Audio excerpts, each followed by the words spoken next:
Death at Bishop's Keep. Chapter 20. The reputation of Scotland Yard was unfortunately sullied by corruption during the latter 1800s. One day the superintendent met a stranger who resembled a former yard official. "Are you not on staff?" he inquired, to which the stranger replied, "No, thank God, I've never sunk that low." George Danesbury, Police in Great Britain. On the day following his call with Eleanor at Bishop's Keep, Charles was once again taking photographs at the dig. It was interesting, and he enjoyed chatting with Fairfax, who was a curmudgeonly old fogey, but for all that, a dedicated archaeologist. After Catherine Artley's unauthorized incursion, he had instituted an entire set of new regulations that constrained horses, police, and women from straying into the side of the dig. Catherine Artley. Charles could not think of her without smiling, remembering the sight of her in the doorway of Sir Archibald's field tent, neatly garbed in what the dress reformers called rational attire, a divided skirt actually suited to freedom of movement, and the next day appearing in front of callers in a rumpled shirt-waist and inky cuffs. Of course, as a man, Charles did not know much about women's costumes, but he knew what he liked, dress with a practical bent.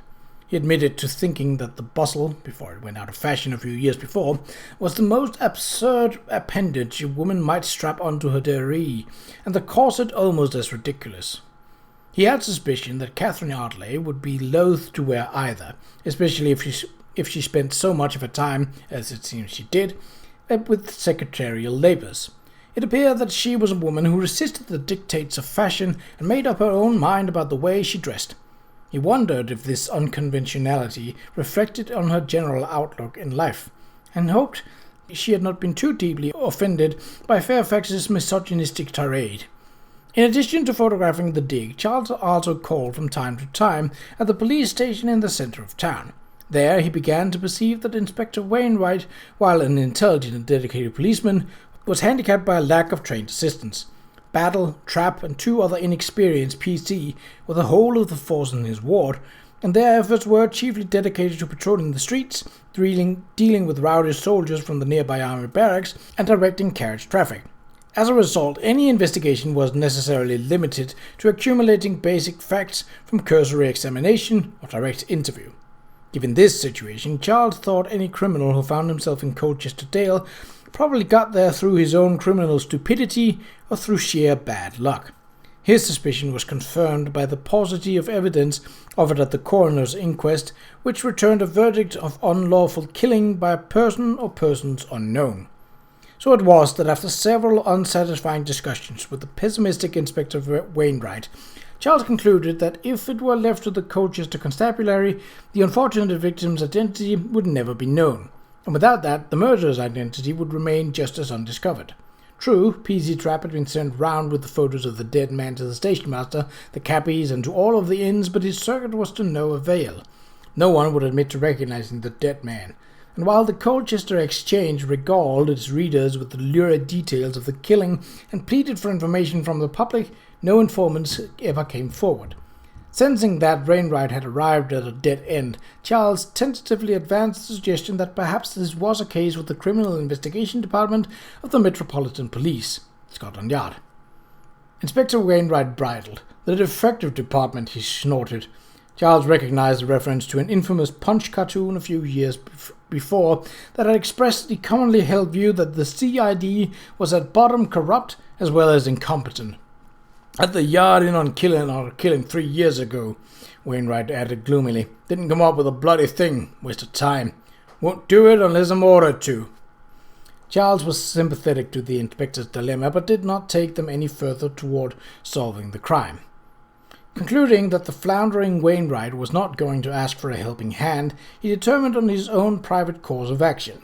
So the next morning, instead of driving as usual directly to the dig, he took copies of his photograph and began to retrace the steps of PC Trap, going first to the railway station, where he hoped to meet someone who remembered the dead gentleman.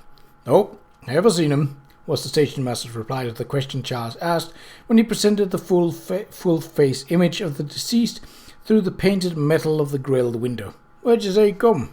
When Charles mentioned the dates, the stationmaster cocked his head. "Well, I never seen him," was his reply. He leaned his elbow on the wooden counter and adjusted his green eye shade. Well, that's 'cause I wasn't at work that particular day, which I'd certainly set the PC if he had the wit to ask. Goods wagon rolled over me foot and laid me up proper. 'Twas Jared was here, not me, that in place. He turned and raised his voice over the hiss and clatter of the departing train. Fetch Jared. When Jared was fetched, he proved to be a tall, thin man with a bulbous nose, bright red, and bumpy chin. He stared at the photo for a moment. Yep, I've seen him, he allowed helpfully. Except his eyes wasn't open at the time. The station master gave Jared a scornful glance. Course his eyes was open, Jared. This is a picture of a corpse. Can you recall anything special about the man? Charles asked. How do you come to remember him? Jared stretched his lips over teeth as yellow as antique ivory. He couldn't speak the Queen's English, Frenchy fella as he was, and slick and tall and smiley under that waxed moustache.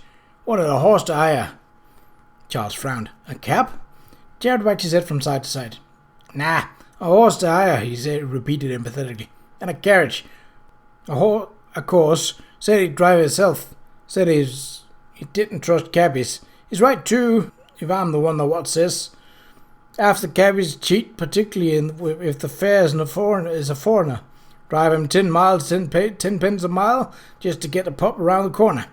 Buck's the worst, of course, yeah, he added confidentially. Them what lost their license only drive at night when the robbing fares were drunk or asleep. He laid a grubby finger beside his nose, so flagrant it seemed to glow with its own light. Know for a fact I do. Me brother-in-law's a cabbie. Many of the stories he tells about bucks and the baddies, charging exorbitant fares and giving short change, and raising in accidents and sick horses and... Which job master do you send the bloke to? The station master intervened, and bringing Jared's recital to a full stop. Edge of Prodger.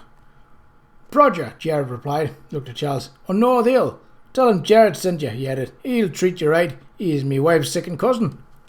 I see, Charles said thoughtfully. Perhaps I should visit Prodger. Indeed, Sir Charles. The female voice, deep and rich, came from behind him. I think that would be a fine idea. Charles turned, removing his hat. Good afternoon, Miss Audley, he said. How coincidental that we should meet again. She was not wearing her rational dress today, he noticed, merely a dark suit and sensible boots. Yes, she said. Miss Marston has gone to London for a day or two. She invited me to ride to the station with her, and I agreed. Her train has just departed. I came in to... Her glance went quickly to the station master and back again. To obtain a new timetable, she said. I see, Charles said, surmising from her look that it was a conversation with the station master she had come for, rather than a timetable. He could not believe that her presence here was merely coincidental. She had shown an unusual interest in the murder, had appeared at the dig without adequate explanation of her presence, and now at the station. Was she following the same trail he was following? His question was answered in the next breath. I wonder if I might accompany you on your visit to Mr. Jared's wife's second cousin, she said in a serious tone. I must confess to wishing to meet the man. Charles took her elbow and drew her outside.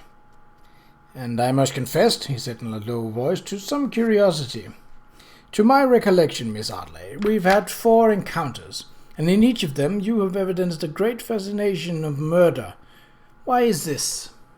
She turned to face him, her hazel green eyes clear, her expression straightforward. I was afraid you would ask me that question, she said, and I wish that I could answer you.